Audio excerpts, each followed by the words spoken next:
You are hanging out with three of your childhood best friends and your younger sibling at your home. It is just you and your sibling. Most of your original family had either abandoned you or passed away. You've raised your younger sibling for the past 8 years and they look to you as a parent. They are good people and they have you to thank for that. It is needless to say that you are very important to this person and they are the most important person in your life. Though you live a very modest life, you are content with the day-to-day boring life. That evening, your three best friends bring liquor, weed, and some snacks. Your younger sibling joins but has never done any drugs before. This was their first time. You aren't too sure if you wanted them to try anything, but decided at the very last minute to let them try. They were bound to try it at some point, and you'd rather let them try it with you than elsewhere. The first 2 hours go by without any problem.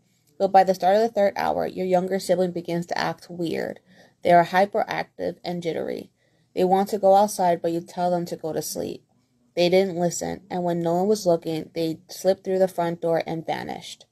A whole 10 minutes passed before you noticed their absence. They said they were going to bed, but a quick check revealed an empty room. In a panic frenzy, you enlist your friends to help you. All four adults run outside, anxiously trying to find your missing sibling. You pull up your fine friends and notice that thankfully your sibling has their phone on them, and they have covered over a mile in a short amount of time. You and your friends begin running towards the location, which happens to be in a dense woods. After a few minutes, you reach the woods border. You check their location and reveal to your friends that your sibling has gone further inside and has appeared to have entered a building. You run faster, dodging wild debris, abandoned cars, and thick forestry. You finally reach one of the buildings, confirming quickly that your sibling has gone inside. It's dark, but you could hear their footsteps. You run inside and quickly find your sibling playing around with a computer system that was positioned at the center.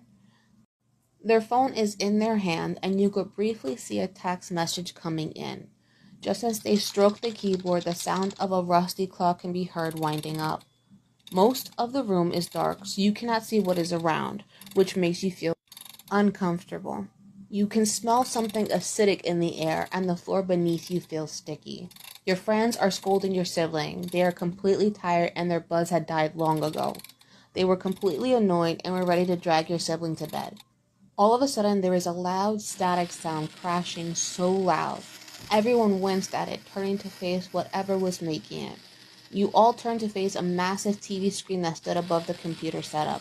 There was static at first, but eventually words came into view, followed by a playful, childlike voice. Welcome to the Clockman game.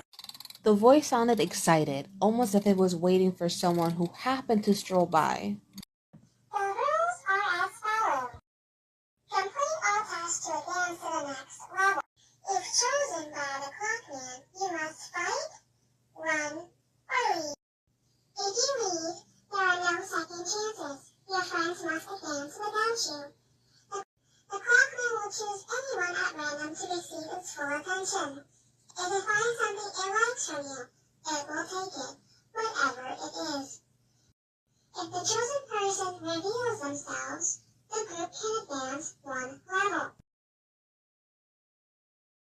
The Clockman will not stop until it gets this person. Make it out of the building and win a very special prize. Immediately following the end of the speech, you say, "Oh hell no, nope, not happening." Everyone was in agreement. "Fuck this shit, we're out." They grab your arm and begin pushing you outside. Just as you approach the door, you hear, "Thank you for confirming." Everyone turned around to see your younger sibling happily pressing the button away. The sound of rusty, winding clock stops, and the sound of a faint door opening can be heard somewhere in the darkness. "Let the Clockman's game begin," the voice said for the last time before cutting off completely. The entire warehouse seemed to have died as if it returned to eerie silence. So what do? Do you play, or do you leave?